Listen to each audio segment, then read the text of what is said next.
Dans cette vidéo, nous allons créer notre propre plug. Pour créer un plug, il existe deux méthodes, soit on écrit une fonction, soit on écrit un module. Dans cette vidéo, je vais vous montrer les deux méthodes. On va commencer par créer un plug sous forme de fonction. Donc je vais créer une fonction privée dans notre module. Je vais l'appeler sayHello. Comme c'est un plug, on va avoir deux entrées, un con et des options qu'on va ignorer. L'objectif de ce plug, c'est qu'une fois appelé, il affiche hello et des emojis dans la console. Donc on va déjà retourner con. Et juste avant, on va mettre un IOInspect avec des emojis. Donc on va faire hello et des emojis. Et on va faire OK des fusées. On va mettre 3 fusées. Voilà. Alors, j'ai rajouté un E en trop. OK.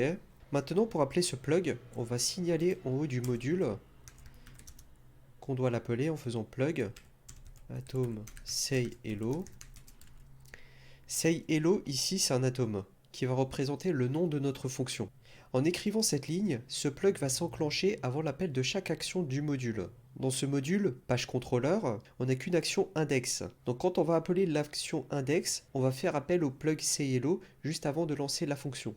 Je vais relancer ma page index, donc soyez attentifs au rendu du terminal. Comme vous pouvez le voir, on affiche bien hello et des emojis fusés quand on fait la requête de la page index. Je vais relancer plusieurs fois ma page. Vous voyez, systématiquement, après chaque requête, on affiche hello et des emojis. Maintenant, je vais ouvrir une nouvelle tab et je vais écrire l'URL de ma page about. Donc, je vais faire localhost /about. Vous voyez, on n'a pas de hello et des emojis cette fois-ci.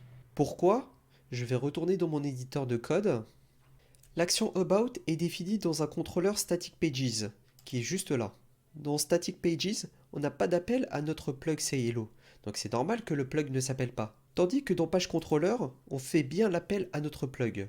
Un plug de type fonction ne se partage pas. Il n'y a pas moyen d'appeler la fonction privée sayHello dans un autre module autre que page contrôleur. C'est pour cette raison, quand on veut partager un plug à différents endroits, on va créer un plug sous forme de module. On va donc créer un plug sous forme de module cette fois-ci. Je vais créer un dossier plug dans mon dossier myappweb. Je vais créer un fichier sayHello.ex. Je vais créer un module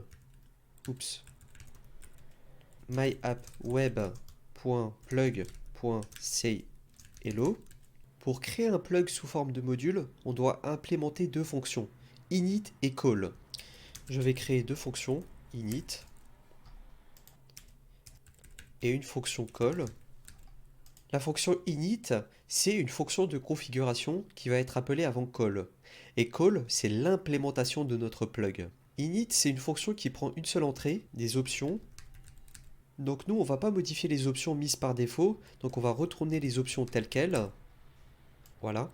La fonction, quant à elle, va prendre deux entrées. Comme tout plug, on va avoir un con et des options qu'on va ignorer. Ensuite, on va faire comme la fonction sayHello. On va faire un IOInspect hello et des emojis. Cette fois-ci, on va mettre un petit bonhomme avec des lunettes. Et ensuite, on va retourner notre con tel quel. Voilà, on a créé notre plug sous forme de module. Maintenant, on va essayer d'appeler ce plug dans notre contrôleur static pages.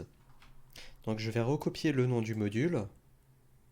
Je vais aller dans static pages controller. Ensuite, je vais écrire plug. J'ai collé le nom de mon module. Voilà. Maintenant, on va tester ça. Je vais relancer ma page about, donc soyez attentifs au terminal. Et voilà, on arrive à afficher hello avec des emojis différents du premier plug. Maintenant, si je reviens dans la page home et que je recharge la page, vous voyez qu'on a un hello avec les emojis précédents. Supposons qu'on veut appeler notre nouveau plug pour toutes les actions de notre appli. Comment on va faire? Je vais dans un premier temps supprimer l'appel de notre plug dans static pages. Ensuite, je vais aller dans le fichier router. Dans le fichier router, on a une pipeline browser qui est appelée avec chaque action de notre application. En effet, la ligne pipethrough veut dire que toutes les routes de notre scope slash vont traverser la pipeline browser et ensuite vont appeler la bonne action. Dans la pipeline browser, on va glisser une ligne plug et le nom de notre module. Et normalement, pour toutes les actions de notre appli, on va faire appel à ce plug-là. Je vais relancer ma page about, donc soyez attentifs au terminal. Ça marche toujours. Maintenant, je vais aller dans la page home. Je vais relancer la page home. Et vous voyez, on a le nouveau plug avec l'ancien plug. Mais qu'est-ce qui explique ce comportement-là? Quand l'utilisateur va faire une requête dans notre appli, il va d'abord passer par le endpoint. Le endpoint, c'est un fichier qui est dans lib, myappWeb, et dans endpoint. La connexion de l'utilisateur va traverser toutes les transformations qui sont dans le fichier endpoint. Et à la fin, il va passer dans le routeur. On va aller dans le routeur. Dans le cas de la route slash, on tombe dans le scope slash et dans la route slash.